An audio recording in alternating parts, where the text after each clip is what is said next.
Humahampas ang hangin mula sa hilaga, at ang mga dahon ng punong kahoy sa burol ay parang mga kamay na pilit kumakaway sa dilim. Sa gitna ng katahimikan, isang anino ang naupo sa batong laging dinarayo ng mga kabataan tuwing may piyesta. Ngunit ngayong gabi, iisa lang ang naroon. Ako yon, si Kokoy.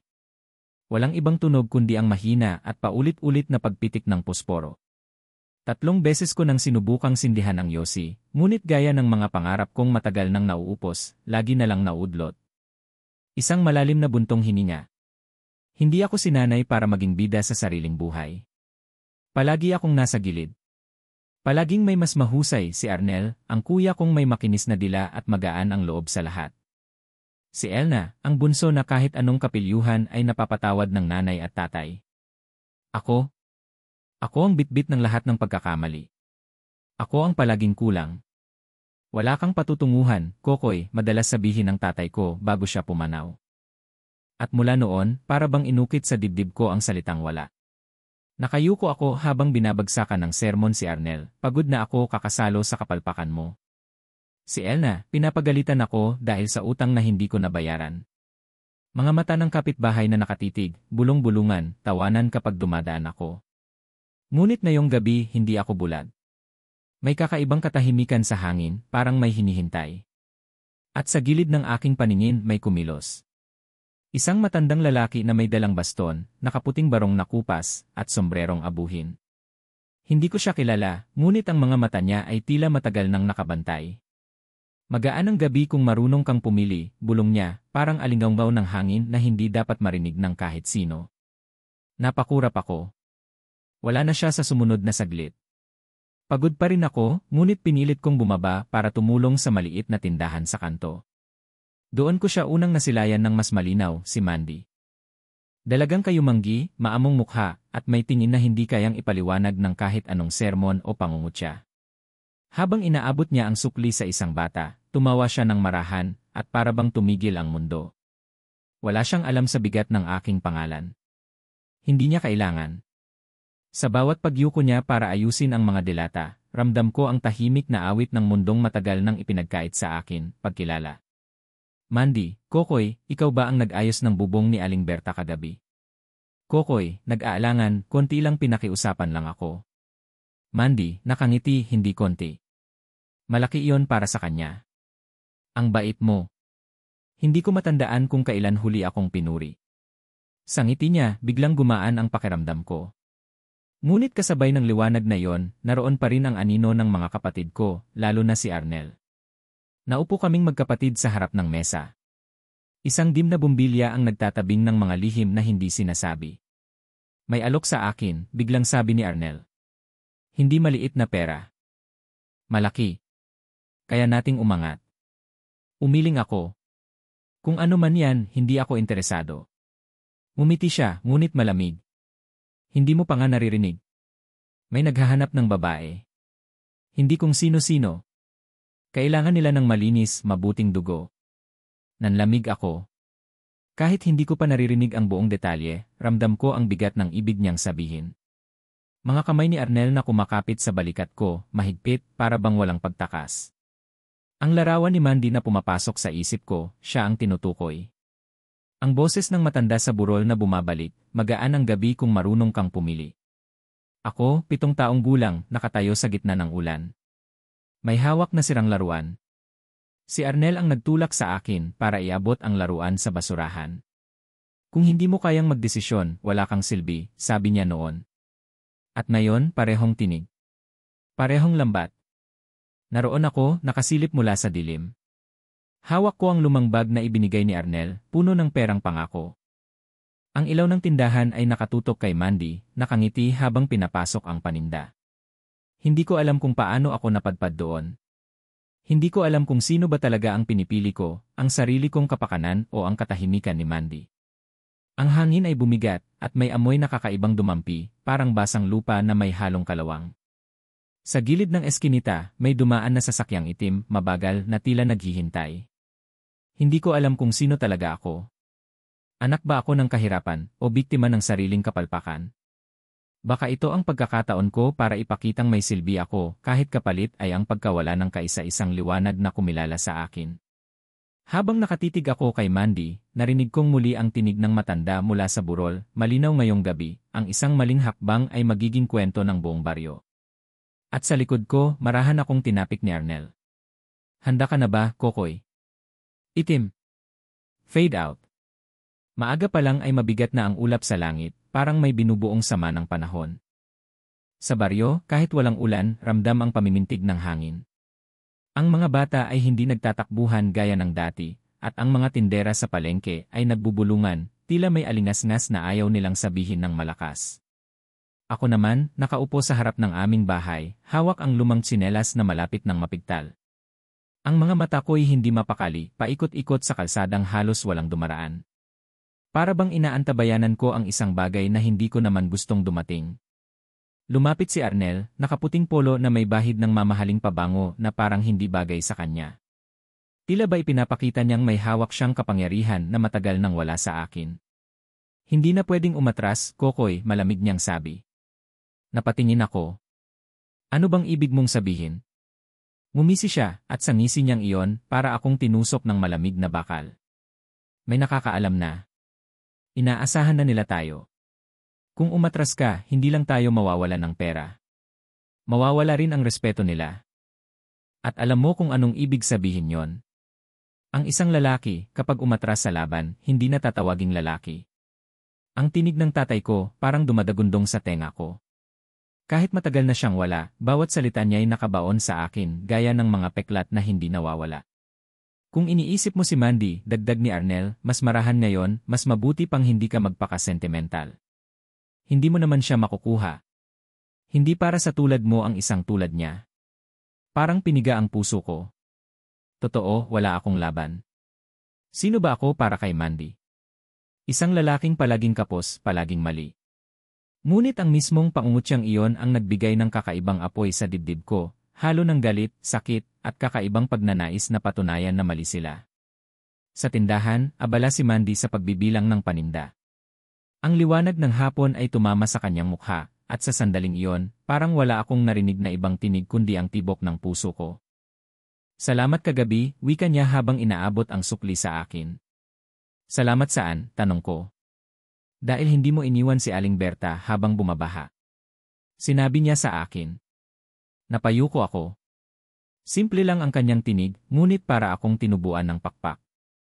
Nakita kong muli ang posibilidad na kaya ko ring maging mabuti kahit gaano kaliit. Ngunit sa gilid ng tindahan, nandoon si Arnel, nakatayo, nakatingin sa amin ng malamig. Isang sulyap lang, ngunit sapat para ipaalala sa akin kung saan ako nakatali. Nagtipon kami sa loob ng madilim na silid. Si Arnel, si Benji na barkada niyang palaging may dalang itak, at 3 pang lalaki na hindi ko kilala. Puro malalakas ang katawan, puro may mga matang parang sanay sa maruming gawain. May inilatag na mapa sa mesa, isang lumang papel na may marka ng krus sa gilid ng baryo. Dito, sabi ni Arnel, tinuturo ang tindahan. Madaling pasukin. Tahimik ang gabi. Walang bantay. Humigpit ang sikmura ko. Alam kong ang tinutukoy niya ay ang mismong lugar kung saan araw-araw kong nakikita ang kaisa-isang dahilan kung bakit nananatili akong buhay. Hindi ito tama, mahina kong wika. Tumawa si Benji, parang asong ulol. Tama, mali pare-pareho lang yan kapag kumakalam ang sikmura. Ngumiti si Arnel, malambing ngunit nakakatakot. Hindi mo kailangang dumugo. Ikaw lang ang gagamitin namin para mapalapit sa kanya. Kilala ka niya, tiwala siya sa'yo. Ang gagawin mo lang ay dalhin siya sa tamang oras, sa tamang lugar. Kami na ang bahala sa susunod. Tumigil ang oras. Parang may pumutok sa loob ko. Ako mismo ang gagamitin laban kay Mandy. Naglalakad ako sa tabi ni Mandy, pinipilit mumiti, habang sa isip ko'y may gumugulong na konsensya. Si Arnel, palaging nasa likod, palaging nagbabantay, palaging nagpapaalala ng pangako niyang pera at respeto. Ang mga bulong sa baryo, may nawawalang hayop, may batang nagkasakit ng walang dahilan, may amoy na mabaho sa hangin tuwing hating gabi. Bumalik ako sa burol kung saan ko unang nakita ang matanda. Ang buwan ay kalahati lamang, at ang dilim ay parang kumot na nakabalot sa baryo. At naroon siyang muli. Hindi lahat ng hakbang ay sayaw, sabi niya habang nakatingin sa akin. Minsan, ito'y talon sa bangin. Anong ibig mong sabihin, tanong ko, halos pasigaw. Ngunit ninisyan lang niya ako at naglaho sa hangin gaya ng dati. Iniwan niya akong nanginginig, hindi ko alam kung babala ba yon o pahintulot. Naisip kong bisitahin si Lola Bising, matandang kapitbahay na kilala sa baryo bilang may alam sa mga orasyon at dasal. Sabi ng iba, minsan daw siyang nakipagsagupaan sa mga nilalang na hindi natin nakikita. Pagpasok ko, naamoy ko ang insenso at bawang na nakasabit sa bintana. Tila mabigat ang dala mo, iho, bungad niya. Umiling ako. Lola, paano kung may desisyong hindi ko kayang harapin? Lahat ng desisyon may kabayaran, sagot niya. Ngunit ang kabayaran ng maling hakbang hindi laging ikaw lang ang nagbabayad. Minsan buong baryo ang nadadamay. Napatigil ako. Hindi niya alam ang plano, ngunit para bang nararamdaman niya. Bago ako umalis, iniabot niya ang maliit na garapon ng asin. Para sa'yo. Hindi lahat ng laban nakikita sa dilim. Minsan, nasa loob ng sarili. Dumating ang gabing pinaplano ni Arnel. Ang hangin ay amoy kalawang at nabubulok na karne. Sa kalsada, halos walang tao, ang ilaw ng mga poste kumukurap, parang ayaw ring makisali. Nasa tabi ako ni Mandy, nakangiti siya, walang kamalay-malay. Hawak ko ang bag na may laman, perang pang-akit, pangako ng kinabukasan na hindi ko tiyak. Salamat, Kokoy, sabi niya habang inaayos ang mga paninda. Kung wala ka, hindi ko kaya to, alam kong mabait ka. Parang punyal ang bawat salita niya. Minsan lang akong nakarinig ng papuri, at mula pa sa taong balak kong ipahamak. Mula sa dilim ng kalsada, nakita kong kumikislap ang mga mata ni Arnel at ng kanyang mga kasama. Handang-handa sila. At naroon ako, nakatayo sa pagitan ng liwanag ni Mandy at ng aninong unti-unting sumasakop sa kanya. Sa dibdib ko, naglalaban ang dalawang tinig, ang tinig ni Arnel, walang silbi ang taong hindi marunong pumili. Ang tinig ni Mandy, mabait ka, Kokoy. Isang maling hakbang lang, at tuluyan nang magdidilim ang buong mundo. Fade out. Ang langit ay mababa, mabigat na parang tinatakpan ang buong baryo ng isang basang kumot. Walang bituin, walang buwan, tanging mga ilaw ng poste na mahina ang sindi, kumukurap-kurap, na tila ba nahihirapan ding magtagal. Nasa gilid ako ng tindahan, nakatago sa dilim, habang si Mandy ay nag-aayos ng huling paninda. Sa bawat pagbaling niya, ramdam ko ang init ng liwanag na dumadampi sa kanyang mukha. At ako. Ako ang anino sa labas, hinihintay ang hudyat na babago sa aming kapalaran. Mula sa di kalayuan, kumislap ang flashlight, tatlong mabilis na pitik. Ang hudyat ni Arnel. Nag-igting ang dibdib ko. Sa oras na ito, wala nang atrasan. Binuksan ni Mandy ang pinto, hawak ang susi. Lumapit ako, nagkunwaring tutulungan siya. Sa likod ko, dahan-dahang sumulpot si Benji at dalawang lalaki, may dalang tela at PC. Mand, hindi ko natapos ang salita. Mabilis nilang tinakpan ang bibig niya, pinilipit ang mga kamay, at ako ang natigilan, parang pinagtaksilan ang sarili kong katawan. Gusto kong sumigaw, gusto kong humarang, pero nanigas ako. Ang mga mata ni Mandy ay kumapit sa akin, nagtataka, nanlilimos ng tulong. At doon ko naramdaman ang pinakamabigat na dagok, alam niyang ako ang may kinalaman. Sa loob ng itim na van, tahimik na umiiyak si Mandy, nakatali ang kamay, natatakpan ang bibig. Ang bawat hikbi niya ay parang martilyo na tumatama sa sentido ko. Siguraduhin mong hindi makawala, utos ni Arnel habang nagbibilang ng pera. Madali lang to, dagdag ni Benji, nakangising parang aso. Ako'y nakaupo sa tabi, pawis na pawis kahit malamig ang gabi. Pinipigilan kong tumingin kay Mandy, ngunit naramdaman ko ang titig niya, sugat na hindi gagaling. Ito na ba ang hinahanap kong halaga? Ito na ba ang paraan para mapatunayan kong may silbi ako? Kung ganito ang kapalit, bakit pakiramdam ko'y mas nawalan ako? Pumasok ang van sa matayog na tarangkahan ng mansyon. Ang bakal na pinto ay bumukas na parang bibig ng halimaw, kumakain ng mga taong pumapasok at hindi na lumalabas. Paglapit pa lang, may naamoy na akong hindi ko maipaliwanag, amoy imburnal, nabubulok na karne, at parang dugo na matagal nang natuyo. Ang mga ilaw sa labas ng mansyon ay hindi maliwanag, parang pinili nilang magtago ang karangyaan sa lilim. Dito na, sabi ni Arnel at pinilit kaming bumaba. Sa loob, sinalubong kami ng isang matandang lalaki na nakabarong at nakangiti, ngunit ang mga mata ay parang walang tao. Siya si Don Minong. Ah, ito ba ang alay? Mahina ngunit malalim niyang tinig. Maganda. Malinis. Sakto. Nanginginig si Mandy, ngunit pinilit niyang tumitig sa kanya. At ako, sa unang pagkakataon, nakaramdam ng kakaibang kilabot, hindi lang dahil sa amoy o sa lugar, kundi dahil sa sigurado kong hindi na siya tao. Habang ipinapasok si Mandy sa loob ng malaking bulwagan, biglang huminto si Don Minong at tumingin sa akin. Ikaw, Anya, nakangisi. Bakit parang kilala kita? May dugo ka ring kakaiba. Hindi ka basta-basta. Parang binuhusan ako ng malamig na tubig. Ako? Ano nang ibig niyang sabihin? Ngumisi si Arnel. Hindi, Don. Utol ko lang yan. Mahina. Walang silbi. Ngunit hindi umalis ang tingin ni Don Minong sa akin. Minsan, ang pinakamahinang tauhan ang may pinakamahalagang papel. At tumawa siya, mabagal, malalim, parang alingawngaw mula sa ilalim ng lupa. Inilagay nila si Mandy sa gitna ng bulwagan.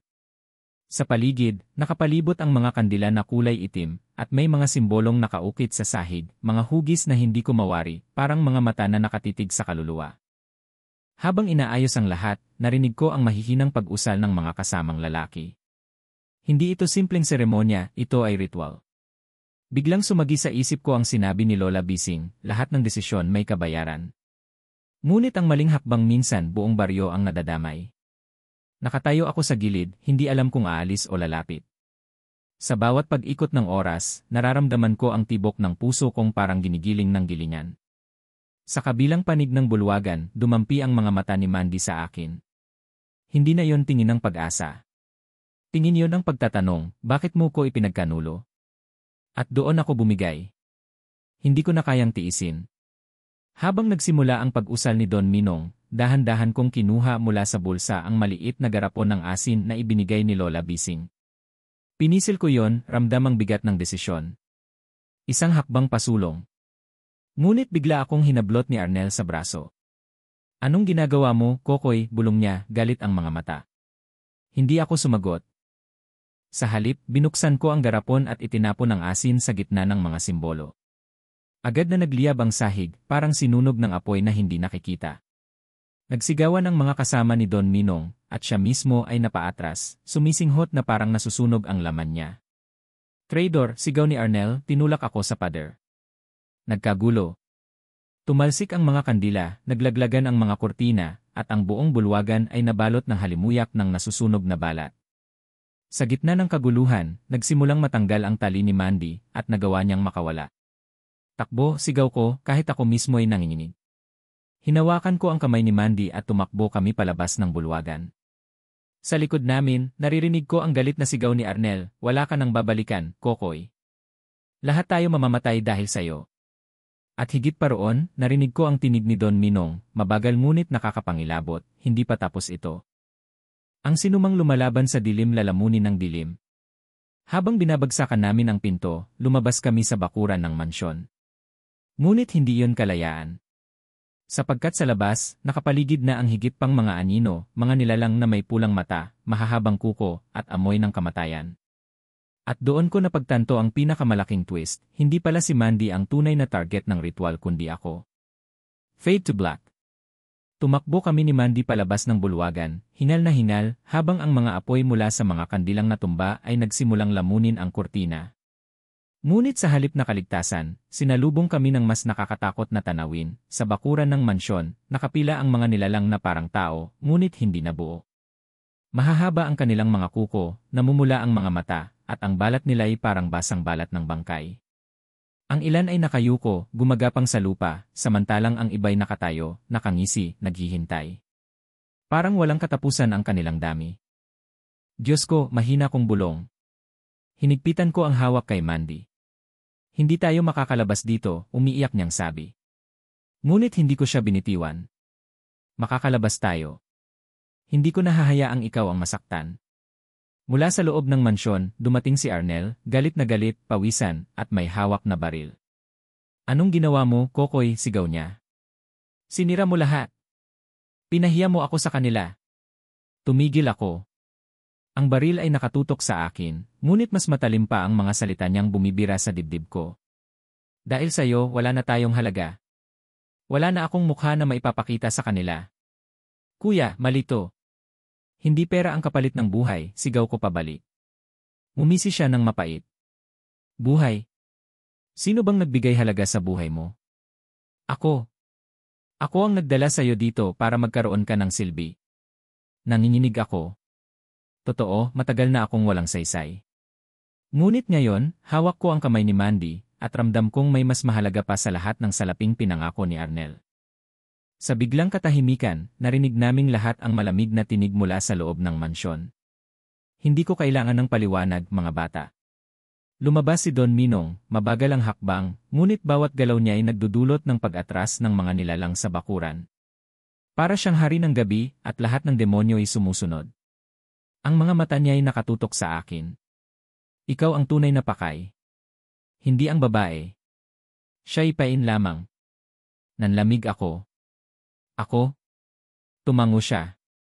May lahi kang hindi mo alam. Ang dugo ng inyong pamilya ay matagal nang iniaalay sa amin. Ang ama mo, ang lolo mo, ang mga nauna pa, lahat sila ay bahagi ng kasunduan. Ikaw ang susunod. Parang bumagsak ang buong mundo. Ang alaala ng tatay ko, ang bigat ng kanyang mga salita, wala kang patutunguhan, biglang nagkaroon ng ibang kahulugan. Nanginginig ang kamay ko habang hawak ko pa rin si Mandy. Kung totoo ang sinasabi ni Don Minong, hindi ako simpleng biktima ng kahirapan. Isa akong piyesa sa mas matagal ng laro ng dilim. At ang masakit, baka kaya palaging pinagmaliit ako ng pamilya ko, ay dahil alam nilang ako ang nakatakdang ialay. Hindi totoo yan, bulong ko, halos hindi ko marinig ang sarili. Ngunit mumiti si Don Minong, mabagal at nakakasulasok. Tingnan mo ang paligid mo. Nararamdaman mo, hindi ba? Ang kadiliman sa loob mo. Ikaw ang susi. Biglang sumingit si Arnel, desperado. Don. Ako na lang. Ako na lang ang kunin mo. Basta't huwag lang mawala ang kabayaran sa kasunduan. Nagulat ako. Si Arnel, ang kapatid kong palaging matibay, ngayon ay nakaluhod, nanginginig. Ngumisi si Don Minong. Hindi ikaw ang nakatadhana. Ang kapalit mo'y walang saysay. Lumingon sa akin si Arnel, luhaan ang mga mata. Kokoy, pakiusap gawin mo na lang. Para sa atin. Para sa pamilya. Para sa lahat ng pinaghirapan natin. Pinaghirapan, sigaw ko. Ang lahat ng ito ay kasalanan mo. Ginamit mo ako. Ginamit mo si Mandy. At ngayon gusto mong ibigay ang buhay ko para lang sa pera. Para hindi na tayo alipin ng kahirapan, sagot niya, halos pasigaw, halos pagmamakaawa. At doon ko nakita, ang kapatid kong kinamumuhian ko, ngayon ay basag, takot, at desperado. Hindi pala siya ang halimaw. Isa rin siyang bihag. Sa gitna ng kaguluhan, biglang bumalik sa isip ko ang boses ni Lola Bising, ang maling hakbang minsan buong baryo ang nadadamay. Ngayon ko naintindihan, ang laban na ito ay hindi lang tungkol sa akin o kay Mandy. Kung susuko ako, buong baryo ang babagsak sa dilim ni Don Minong. Nakapalibot ang mga nilalang, naghihintay ng senyales mula sa kanilang amo. Si Arnel, nakaluhod at umiiyak, hawak ang baril na nanginginig. Si Mandy, nakahawak pa rin sa akin, pumatak ang luha ngunit hindi kumakalas. At ako ang nasa gitna. Nararamdaman kong bumibilis ang tibok ng puso ko, parang oras na lang ang natitira. Kung aaminin kong ako ang susi, baka matapos na ang lahat, ngunit ibig sabihin, wala nang bukas. Kung lalaban ako, maaaring buong baryo ang mailigtas, ngunit baka mamatay kami ngayon. Hindi ako magiging alipin ng lahi mo, sigaw ko kay Don Minong. Hindi ko ipapamana ang kadiliman na yan. Umisi siya, dahan-dahan, parang naaaliw. Wala kang pagpipilian. Ang dugo ay hindi nagsisinungaling. Darating ka sa akin, kahit tumakbo ka pa. Pinikit ko ang mga mata ko, at mahigpit na pinisil ang garapon ng asin na nasa bulsa ko. Huling alaala ni Lola. Huling pag-asa. Pagdilat ko, tumitig ako kay Mandy. Kung mamamatay ako ngayong gabi, huwag mo akong pigilan. Basta't makaalis ka. Hindi, sigaw niya. Hindi kita iiwan, Kokoy. Kung susuko ka, sasama ako. Parang huminto ang mundo. Ang taong minsan kong pinanood mula sa dilim, ngayon ay nakatali sa akin, hindi bilang biktima, kundi bilang kaalyado. Dumagundong ang lupa. Ang mga nilalang ay nagsimulang lumapit, dahan-dahan, sabay-sabay. Ang bakuran ng mansyon ay parang kulungan na unti-unting sumasara. Si Don Minong ay nakatayo sa gitna, nakataas ang dalawang kamay, at ang hangin ay lumamig ng husto. Ngayon, ang pagpili mo, anak ng gabi. At sa gilid ko, si Arnel ay umiiyak, hawak pa rin ang baril, hindi malaman kung ipuputok sa akin o sa sarili niya. Habang pinapalibutan kami ng mga nilalang, ramdam ko ang bigat ng lahat, ang dugo ng pamilya, ang lihim ng baryo, at ang kapalaran naming lahat. At doon ko alam, walang ligtas na daan. Kung lalaban ako, ito na ang huling pagkakataon. Fade to black. Ang hangin ay naging mabigat, parang may bumabalot na usok na galing sa ilalim ng lupa. Ang mga nilalang na may pulang mata ay dahan-dahang lumapit, gumagapang at umuungol, tila gutom na hayop na handang lapain ang sinumang nasa gitna ng bakuran. Si Don Minong ay nakatayo sa likod nila, ang kanyang puting barong ay kumikislap sa ilalim ng dilim na parang balat ng ahas. Ang kanyang tinig ay pumunit sa katahimikan, wala ng takas, anak ng gabi. Ngayon mo tatanggapin ang kapalaran mo. Nanginig ang dibdib ko. Hindi ko maikaila, may kumukulong init sa loob ng katawan ko, parang apoy na hindi ko maipaliwanag. Baka totoo ang sinabi niya, baka nga may dugo akong konektado sa kanila. Ngunit naroon si Mandy, nakahawak sa kamay ko, luhaan ngunit matatag. At si Arnel, nakaluhod, umiiyak, hawak pa rin ang baril na hindi niya magawang iputok. Wala ka ng pagpipilian, dagdag ni Don Minong, lumalapit, ang kanyang mga matay kumikislap na parang nag-aapoy. Sumama ka sa akin, at magiging higit ka pa sa lahat ng kinamumuhian mo. Wala nang mangmamaliit sa'yo, wala nang tatawag na walang silbi. Bumigat ang hininga ko. Ang bawat salitang iyon ay parang lason na matagal ko nang kinikimkim. Sino ba ang hindi magnanais ng kapangyarihan, ng respeto, ng pagkilala? Ngunit sa kabilang kamay ko, mahigpit na kapit si Mandy. Kokoy, bulong niya, nanginginig, huwag. Hindi mo kailangang maging isa sa kanila para magkaroon ng halaga. May silbi ka sa akin. Parang kumawala ang isang tanikala sa dibdib ko. Biglang sumugod ang mga nilalang, sabay-sabay. Hinila ko si Mandy papalayo, ngunit napaligiran kami ng 4 na halimaw. Ang kanilang mga kuko ay kumikislap sa ilaw ng buwan, handa ng sumaksak. Wala na akong magawa kundi bunutin ang garapon ng asin ni Lola Bising at itapon ito sa kanilang mga mukha. Umalinggaw ang matinding sigaw ng mga nilalang, nagliyab ang kanilang balat, at isa-isa silang nagpulbos sa lupa. Ngunit napakarami pa nila. Lumapit si Arnel, nanginginig at itinutok ang baril kay Don Minong. Umalis ka na sa amin, sigaw niya, halos mabasag ang tinig. Ngumisi si Don Minong, walang takot. Hindi mo ako mapapatay ng bakal. Ang dugong lahi lamang ang makapagtatapos sa akin. Pinindot ni Arnel ang gatilyo. Bang! Tumama ang bala sa dibdib ni Don Minong, ngunit dumulas lang ito, parang tumama sa bato. Tumingin siya kay Arnel, nakangisi, at sa isang iglap ay lumapit, tinapon siya sa lupa na parang laruan. Hindi ikaw, malamig niyang wika. Kuya, sigaw ko, lumapit para tulungan si Arnel, ngunit nahawakan agad ni Mandy ang braso ko. Hindi, Kokoy. Kapag lumapit ka, makukuha ka na niya.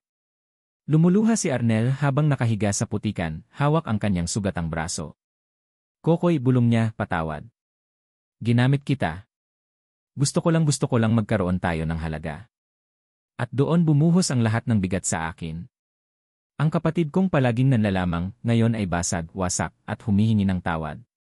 Tumayo ako, humarap kay Don Minong, at sa unang pagkakataon hindi ako nanginginig. Hindi ako magiging alipin ng lahi mo, sigaw ko. Kung may dugo man akong konektado sa'yo, dudugin ito para tapusin ka. Hinugot ko mula sa bulsa ang natira pang asin, itinapon sa paligid ko, bumuo ng bilog na nagningning sa lupa. Sa loob ng bilog, kami ni Mandy at si Arnel ay protektado, pansamantala lang, ngunit sapat para huminga. Naggitngit si Don Minong. Hindi mo ako malalabanan ng asin lamang. Ang dugong iyo ang kailangan.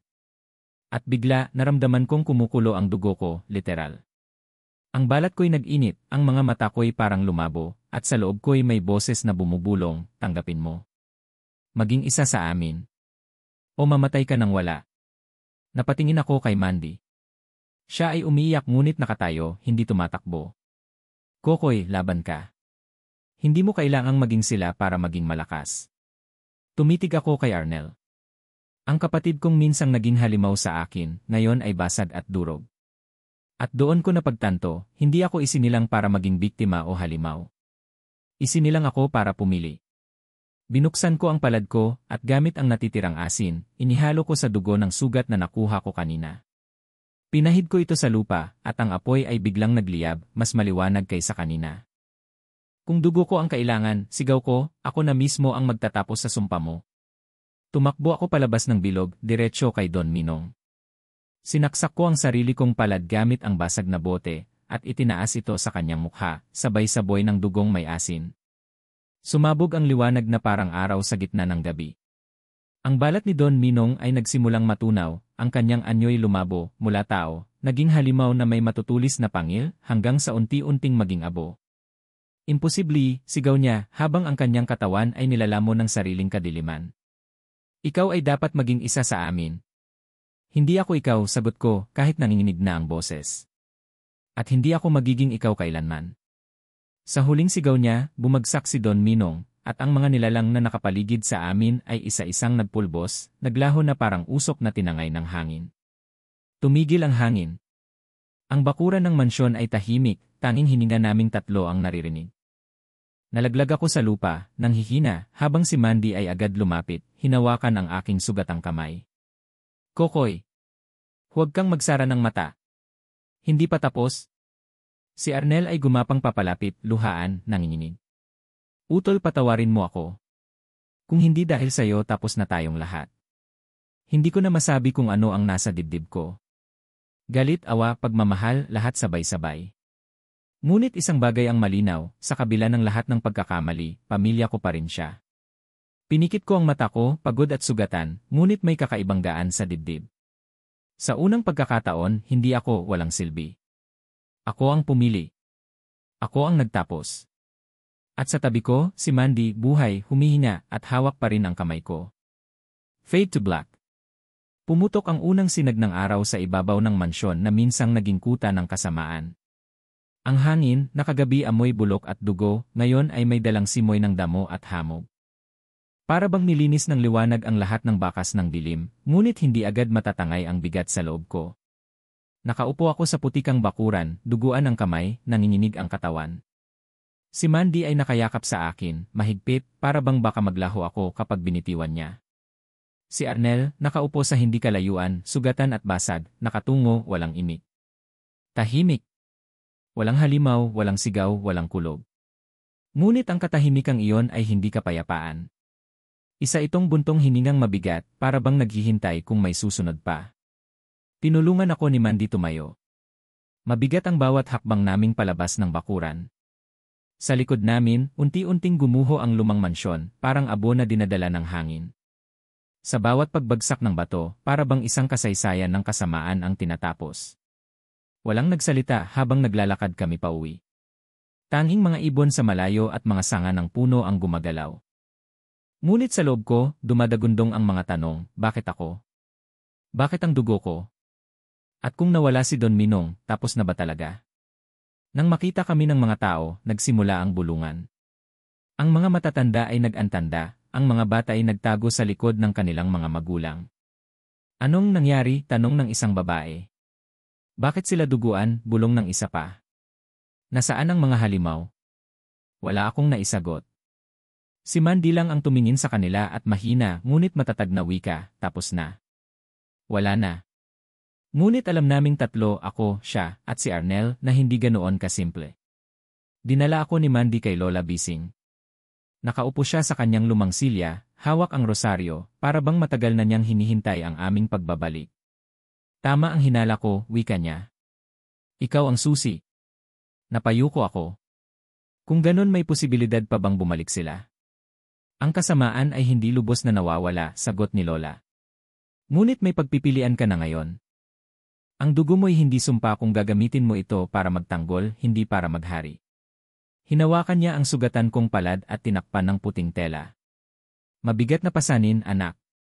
Ngunit ang pasanin, kapag ibinahagi sa tama, nagiging lakas. Kinagabihan, lumapit si Arnel sa akin. Hindi ko alam kung paano siya titingnan, kapatid ko o traidor ko. Nakaluhod siya, nakatingin sa lupa. Utol, patawarin mo ako. Tahimik akong nakinig. Ginamit kita. Minura kita. Tinulak kita sa impyerno dahil naniwala akong doon lang tayo makakaahon. Pero nang makita kong handa kang isakripisyo ang sarili mo, doon ko lang na-realize ako ang walang silbi. Tumulo ang luha niya. Kung pwede lang, ako na sana ang nag-alay ng dugo. Humigpit ang dibdib ko. Gusto kong isigaw ang lahat ng galit, lahat ng sugat na tinanim niya. Ngunit nang makita kong durog na siya, wala na akong lakas para manumbat. Huwag mong ulitin, mahina kong wika. Kung gusto mong bayaran ang lahat ng kasalanan mo, magbago ka. Hindi dahil sa pera, hindi dahil sa takot, kundi dahil pamilya tayo.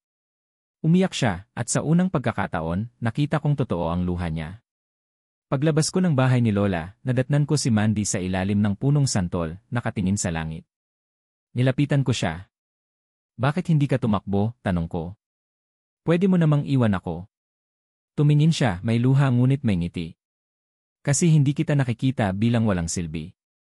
Hindi ko kailanman inisip na isa kang traidor. Nakita ko lang ang taong handang magsakripisyo para sa iba. At iyon ang halaga na hindi mabibili ng kahit anong pera. Nanginig ang dibdib ko. Ilang taon akong naghintay ng ganitong salita, hindi mula sa pamilya, hindi mula sa mundo, kundi mula sa isang taong nakakita ng liwanag sa gitna ng aking dilim. Ngunit habang nakikinig ako sa kanya, biglang humampas ang malamig na hangin. Napatingin ako sa burol sa malayo, kung saan una kong nakilala ang matandang lalaki. Wala siyang naroon, ngunit ramdam ko ang kanyang presensya. Hindi lahat ng hakbang ay sayaw. Minsan, ito'y talon sa bangin. Para bang paalala na ang laban ko ay hindi pa tapos. Sa baryo, muling bumalik ang mga bata sa paglalaro. Ngunit may takot pa sa mga mata ng matatanda. Ang mansyon ni Don Minong, ngayon ay guho, tinutubuan ng damo, ngunit may mga ibong itim na palaging dumadapo roon. Si Arnel, tahimik na nagtatrabaho sa bukid, tila sinusubukang ayusin ang kanyang mga sugat. Si Mandy, nagbukas muli ng tindahan, at sa bawat ngiti niya, may panibagong pag-asa para sa akin. At ako. Tuwing gabi, kapag natutulog ang lahat, pumupunta ako sa burol. Tinitignan ko ang dilim sa malayo, at pinakikinggan ang hangin. Minsan may naririnig akong bulong, hindi ko alam kung guni-guni lang o paalala na hindi pa tapos ang laban. Ako si Kokoy. Minsan nilang tinawag na walang silbi. Ngayon, ako ang naging sandata laban sa dilim. Ngunit sa bawat tibok ng puso ko, alam kong hindi pa tapos ang kwento. Sapagkat ang dugo ay hindi basta nawawala, ito'y dumadaloy at naghihintay. Fade out. 2.